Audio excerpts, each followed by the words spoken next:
माई रे माई आई न छपरा में हीरे के माला मोछले लगा परा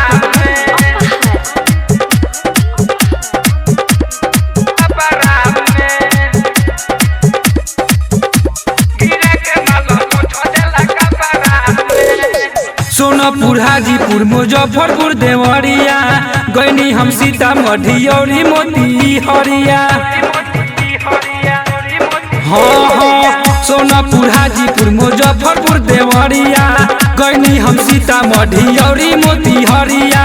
धके कालाई चाट गहिले मलाई धके कालाई चाट गहिले मलाई पर गईनी लफरा में माई रे माई जाई बिना छपरा में गिरा के माल पोछ देला कपरा में माई रे माई जाई बिना छपरा में गिरा के माल पोछ देला कपरा में।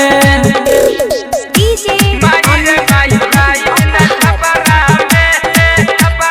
में हीरे के माला मोछले लगा परा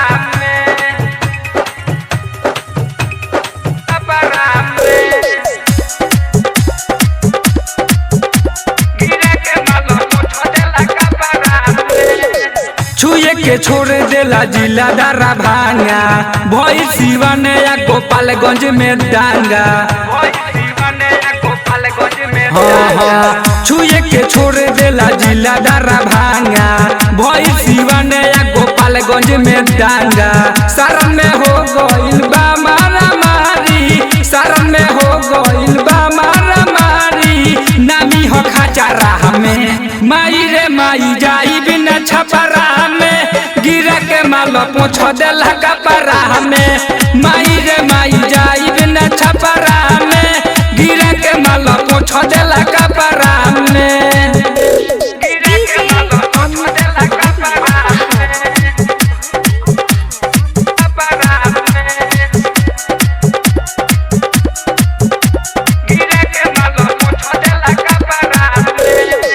नजर गड़ैले रहे ढोरिया के बीचे बक्सर बनारस हमरा पड़ल बाबे पीछे।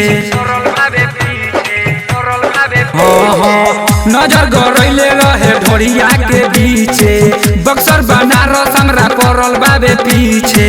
ध्यानी धर्मेंद्र रवि मंजित मतलबी ध्यानी धर्मेंद्र रवि मंजित मतलबी रहेले अखरा में माई रे माई जाई बिना छपरा में गिरा के माल पोछ देला कपरा में माई रे माई जाई बिना छपरा में गिरा के माल पोछ देला कपरा में।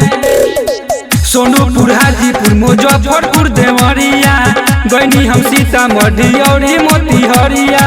धके कालाई चाट गहिले मलाई धके कालाई चाट गहिले मलाई पर गईनी लफरा में माई रे माई जाई बिना छपरा में गिरा के माल पोछ देला कपरा में माई रे माई जाई बिना छपरा में गिरा के माल पोछ देला कपरा में। लक्ष्मी रिकॉर्डिंग स्टूडियो जनता बाजार।